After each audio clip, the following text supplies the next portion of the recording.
Hello everyone, welcome back again to my YouTube channel is English with Lata and today we are talking about the modals. Modals जो होता है वो auxiliary verbs होती है जिसको हम यूज करते हैं can, could, will be able to, has to, had to, will have to, should, must, ought to, used to, need to and dare to. पहले हम स्टार्टिंग में पढ़ेंगे 12 modals के बारे में जिसमें वर्ब की फर्स्ट फॉर्म का यूज होता है।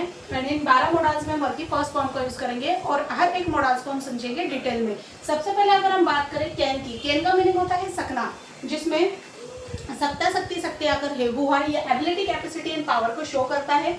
सेकेंड है हमारा कुड, कुड का यूज होता है हमारे एबिलिटी कैपेसिटी और पावर को शो करने में। लेकिन पास में अगर हम बात करें तुम यहाँ आ सके, मैं तुम्हें पढ़ा सकी, तुम इंग्लिश सीख सके, वो बाहर जा सका, इस तरह के सेंटेंस हम इसमें बनाते हैं। थर्ड है हमारा will be able to, will be able to का मीनिंग होता है सकेगा सकेगी या सकेंगे या फिर पाऊंगा पाऊंगी या पाऊंगे। ये एबिलिटी कैपेसिटी एंड पावर को शो करता है। बट फ्यूचर में I will be able to go there, है ना। तो इस तरह के सेंटेंस जैसे तुम यहाँ आ सकोगे, मैं तुम्हें पढ़ा सकोगे, तुम इंग्लिश सीख सकोगे, तो इस तरह के सेंटेंस हम इसमें बनाते हैं। अगला है हमारा हैव टू, हैव टू जो जिसमें पढ़ता पढ़ती पढ़ते आकर है वो है, इस तरह के सेंटेंस हम उसमें बनाते हैं। जैसे तुम्हें यहाँ आना पड़ता है, मुझे इंग्लिश पढ़ानी पड़ती है, तुम्हें इंग्लिश सीखनी पड़ती है, उसे बोर्ड पर लिखना पड़ता है, इस तरह के सेंटेंस हम इसमें बनाते हैं। अगला है हमारा हैड टू, हैज का जो सेकंड फॉर्म होता है वो होता है हैड, हैड टू का मीनिंग जिसमें सकता सकती सकते आकर जिसमें पढ़ता पढ़ती पढ़ते आकर खाते थी आए फिर, तो इस तरह के सेंटेंस हम इसमें बनाते हैं। जैसे तुम्हें आना पड़ता था, मुझे तुम्हें पढ़ाना पड़ता था, तुम्हें इंग्लिश सीखनी पड़ती थी, उससे सेंटेंस बनाना पड़ता था।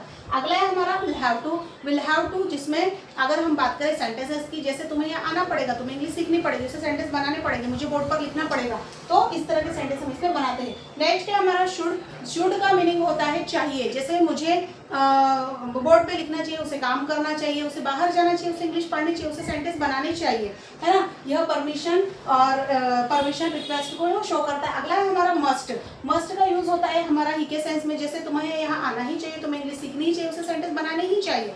अगला है हमारा ऑट टू, ऑट टू जो होता है हमारा, ऑट टू का मीनिंग भी अगर हम बात करें रिस्पेक्ट के लिए यूज करते हैं, जैसे शुड का यूज होता है वैसे ही ऑट टू का भी यूज होता है। जैसे हमें बड़ों का आदर करना चाहिए, उसे ट्रैफिक रूल्स का पालन करना चाहिए, तो इस तरह के सेंटेंस हम इसमें बनाते हैं। अगला है हमारा यूज्ड टू, यूज्ड टू का मीनिंग होता है मैं आया करता था, जैसे मैं यहाँ आया करता था तो मुझे पढ़ाया करते थे, मैं इंग्लिश सीखा करता, मैं सेंटेंस बनाया करता था, इस तरह के सेंटेंस हम यूज्ड टू में बनाते हैं। अगला है हमारा नीड टू, नीड टू जो होता है जो जरूरत और आवश्यकता को शो करता है, जैसे मुझे यहाँ आने की जरूरत है, मुझे इंग्लिश सीखने की जरूरत है, उससे सेंटेंस बनाने की जरूरत है। लास्ट है हमारा डेयर टू, डेयर टू जो होता है जो हिम्मत और साहस को शो करता है, जैसे मुझ में यहाँ आने की हिम्मत है, उसमें सेंटेंस बनाने की हिम्मत है, मुझ में तुम्हें मारने की हिम्मत है, तुम्हें मार खाने की हिम्मत है, तो इस तरह के सेंटेंस हम इसमें बनाते हैं। जो ये 12 मॉडल्स आप लोगों को दिख रहे हैं, ये हमारे जो बेसिक स्पोकन होता है, स्पोकन में हम ये रेगुलरली यूज करते हैं। देन सभी के साथ हम क्या यूज करते हैं, वर्ब की फर्स्ट फॉर्म, सभी के साथ लगता है हमारा वर्ब की फर्स्ट फॉर्म। देन ऑब्जेक्ट, इसमें अदर वर्ब लगाने की आपको कोई जरूरत नहीं पड़ती, सारे 12 मॉडल्स में आप वर्ब की फर्स्ट फॉर्म का यूज करोगे। जैसे फॉर द एग्जांपल मैं एक सेंटेंस आपको सभी में बना के बताती हूँ, जैसे आई कैन, मैं यहाँ आ सकता हूँ, आई कैन कम हियर, मैं यहाँ नहीं आ सकता हूँ, आई कुड कम हियर, मैं यहाँ आ सकता हूँ, आई कैन कम हियर, मैं यहाँ आ सकता था, आई कुड कम हियर, मैं यहाँ आ सकूंगा, I will be able to come here, मुझे यहाँ आना पड़ता है, I have to come here, मुझे यहाँ आना पड़ता था, I had to come here, मुझे आना पड़ेगा, I will have to come here. जैसे मुझे यहाँ आना चाहिए, आई शुड कम हियर, मुझे यहाँ आना ही चाहिए, आई मस्ट कम हियर, मुझे यहाँ आना चाहिए, I ought to come here. अगर हम बात करें यूज्ड टू की, मैं यहाँ आया करता था, I used to come here, मुझे यहाँ आने की जरूरत है, I need to come here, और मुझ में यहाँ आने की हिम्मत है, I dare to come here. तो आप किसी भी एक सेंटेंस को ले सकते हैं एंड उसको 12 मॉडल्स में आप बना सकते हैं। बाकी सारे मॉडल्स की हम डिटेल, एक एक मॉडल्स हम डिटेल्स में पढ़ेंगे, ठीक है। अगर आपको मेरी वीडियो अच्छी लगी हो तो प्लीज कमेंट बॉक्स में कमेंट्स करके जरूर बताइए। Thank you.